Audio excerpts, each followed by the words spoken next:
I read about it, but didn't get a chance to click on that. But I will click on it now. He's going to I will watch my find video. out what's happening here.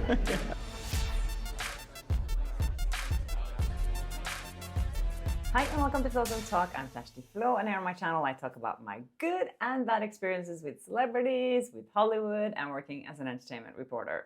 First of all, again, I have to say thank you so much, you guys, for being so engaged in my videos. I love it. I am so excited about this amazing community that we have here and people being mostly really nice in the comment section. So yes, thank you for that. I really appreciate it. And thank you for all the tips you've sent me about things I should talk about. It's been so much going on. And I am super excited to dive in and do a lot of extra research on this. Yeah, but today's episode is not going to be about Blake Lively, Ryan Reynolds, or Justin Baldoni, although I do ask my guest if he's following the drama. His reaction was priceless, by the way. You have to watch this interview. So my guest is Jay Leno. As you know, he is a legendary talk show host. He had a show here in the US for over 20 years and has interviewed every single celebrity. Of course, I had to pick his brain about what it's like when you're on a big show like that. If the celebrities are always being nice, and if they're not, how does he deal with people that are rude or don't want to be there? But to my surprise, Jay Leno was really open about these things. And he told me some really crazy stories. One of them, I don't know if you guys remember this, but Hugh Grant, there was such a scandal around Hugh Grant back in the day. He was on the top of his career and he was caught with a prostitute in his car and it exploded in the press. And I think today, if something like that would happen to a celebrity, they would just like go away, hide for a couple of years and try to come back. But Hugh Grant, he went on Jay Leno to talk about it. So I talked to Jay Leno about that. I talked to him about Charlie Sheen, which he really likes, but how he didn't show up at his show and lied about what was happening. It's just so rare that you meet people like Jay Leno, who you can ask anything, and he's just like being open and honest and funny and warm and forthcoming. So I really enjoyed meeting him. And one of the reasons I met him, I have to say, is because I'm doing a collaboration with the movie he's in, Midas Man. It's a movie about the manager of the Beatles called Brian Epstein.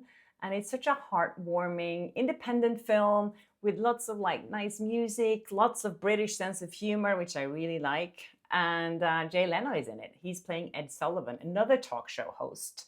So if you're interested in watching that movie, you can follow the link in my description and buy it on this new platform that's called Olin, which is kind of a revolutionary new way of sharing and watching content. As you know, I'm not a huge fan of like blockbuster Hollywood movies.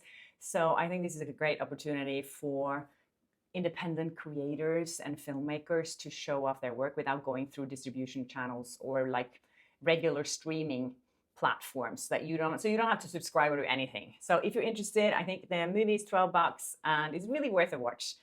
Yes, so let's get into my interview with Jay Leno. Magnus was filming. He was filming me from the side, from underneath. So I look horrible in the interview, just like disclaimer. So I have to ask you, do you miss your old job? Do you miss hosting? No, I did it for 22 years. You know, at some point, I shouldn't have to know all of Jay-Z's music, you know. And, you know what I mean? And if you do know it, what's wrong with you? How old are you? Really? You know, I mean, you eventually, you know, when you're 35 and you're talking to the supermodel, it's sexy. When you're 65, you're the creepy old guy. You know, so I enjoyed it when I did it. It was great fun. But yeah, that was my favorite thing. I'd go, my next group has sold more albums than Elvis and the Beatles combined. Please welcome, who is this? I never heard it. That's when I knew, okay, now you got to step down. But that's what it is. I mean, that's what it is. Who is this guy? You know, I didn't know who it was. You know. Were you ever nervous when he interviewed people? No, no, that's, not out of any sense of No, I'm just not a nervous. I just sort of played myself. If I was acting, I might have been nervous. Oh, am I doing a good job or whatever? But no, doing the Tonight Show, because they're coming to see you. It's like your house they're coming to. So it was actually, I loved it. I found it. I didn't find it stressful, or I thought it was a fun job. I enjoyed it. Did you ever have a feeling like, oh my, this is not going the way I was hoping? That... Yes, yeah.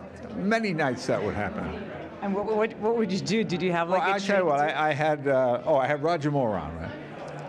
And Roger Moore, a nice man, not a great conversationalist, but so what do you figure? Oh, my wife and I like to go to India. Oh, how often do you go there? Every weekend. You go to India every weekend? He goes, yes, it's great fun. I said, how do you get there? India, yes. And he would go, yes, India. Oh, okay. And I look at my crew and they're going, never heard he went to India. Yeah, so that kind, you have like stupid things like that. But I thought everything was always so well planned. No, God, good heavens, no. No, not at all. Yeah. Was it less planned back then? Because now when I watch a talk show, I feel like they know what they're going to talk about all the time. Yeah, right? I'll tell you a story. We had Charlie Sheen on one day. So like, it's like 4 o'clock, we tip at 5. Where's Charlie? I don't know. Phone rings on my desk. Jay, it's Charlie Sheen. Charlie goes, Jay, man, look, I was in the limo. We got T-boned on the 101. Is he okay? I'm okay. Is Joe the driver okay? Joe's okay. I mean, it caught fire. They put it out. It's fine, you know. But I said, look. I said, Charlie, go home. Okay, we'll get a comic, we'll get a singer, we'll get somebody to fill in. Don't worry about it. We'll do it another time. Okay, fine. I wait a little bit. I'll turn on Entertainment Tonight or one of the news channels. Anything about Charlie? So I said, well, get me Joe the driver, you know. Hello, Joe? Jay, what's up? Where are you? Oh, I'm sitting in front of Charlie's house. He hasn't come out yet. You weren't T-boned? He goes, I called Charlie. I go, what are you, 9 years old? There's a giant on you. Think you got T-boned? Just say you're high or you're drunk or whatever. Don't give me a story. I mean, it just made me laugh so hard. To really think you got T-boned in a limo on the freeway with a movie star, and it's not going to get picked up everywhere. Yeah, hilarious. Oh, that's so funny. So what do you think now, because things have changed a lot because of social media, that a star doesn't have to be on a talk show anymore to get That's right. I got out just in the nick of time, yes.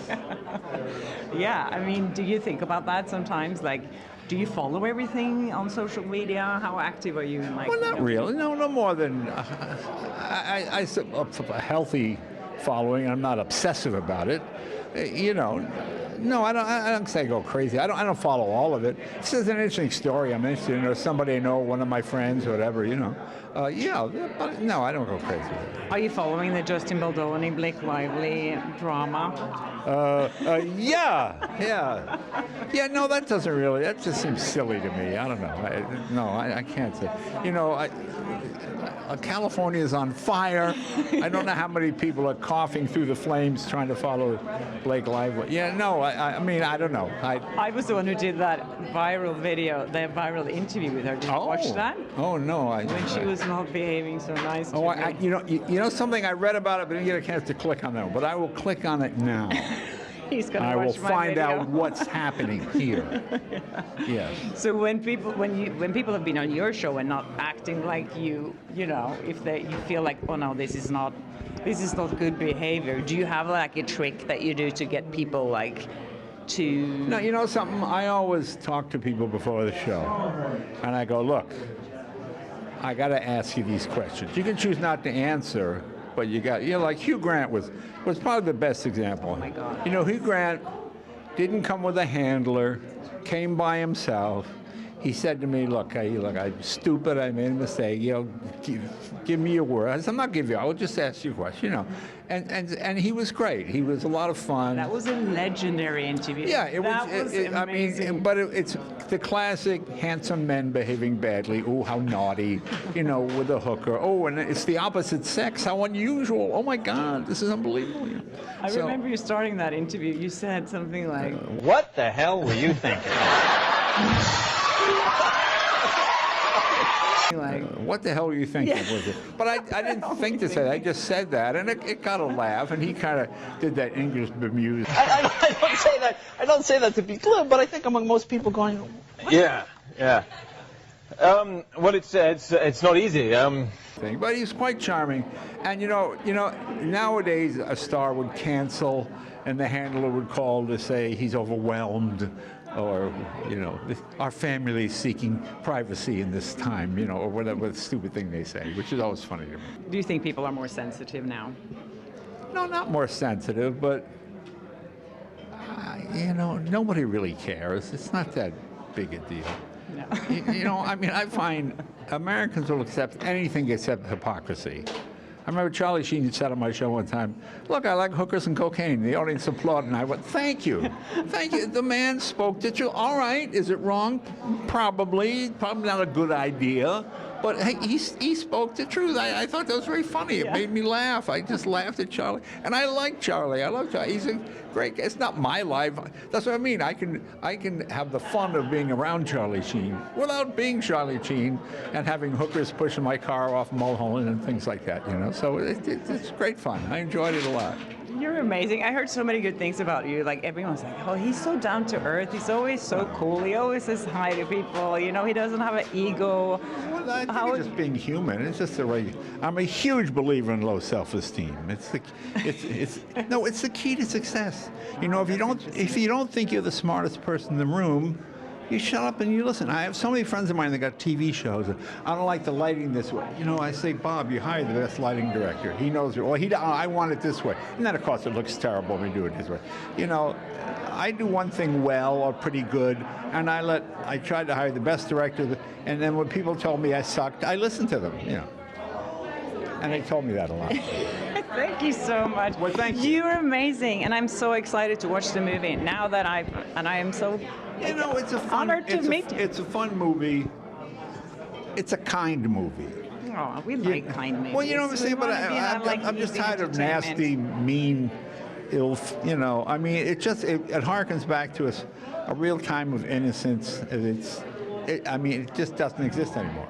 And great music too. Yeah. Well, this predates. There aren't. About the car and the valet. Oh, The he what? wants to know about the car and the valet. But he just told me that earlier. That you don't want to leave the car in the valet. No, you never give your car to. You got to be out of your mind to give a car to a valet. One time He doesn't want to either. That's why it's like- Thank you. You never give your car to valet. I have this Cyclone truck, which is an old truck that's pretty fast. And my wife and I went to a party, and we had to valet it. And I went, oh, all right, and we did it. And then I got the truck back at the end of the night, okay. And my wife said, all right. I go, yeah, it's okay. Okay. 2 weeks later, my wife on the end of the truck, we stop on the line. Guy goes, hey, it's me. I go, what? Me. Remember I raced you last week in this thing. You didn't race. What time? 9:30. I said, we gave it to the valet at 8 o'clock and picked it up at 11 o'clock. So the valet was on Sunset burning rubber in my truck. So I said to my wife, see, there you go. Aha. Oh my God, that's terrible. Did you ever read a valet ticket? Did you ever read the back of the ticket? What? You ever read the back of a valet ticket? If your car is stolen, the police do not look for it for 1 month because you gave the key voluntarily to someone. So your car was not stolen. Wow. Hello, my name is Brian Epstein. Hello, my name is John Lennon. My name is Paul McCartney. It's a rather sweet movie. It's my era. I had my mother's family is from Scotland, and my Aunt Nettie, she went over to Scotland to visit, and she said, oh boy, there's a popular group called the Beatles, and she brought me a couple of records. And the record hadn't been released here. It was I Want to Hold Your Hand. It was #1 in London, but hadn't reached America yet.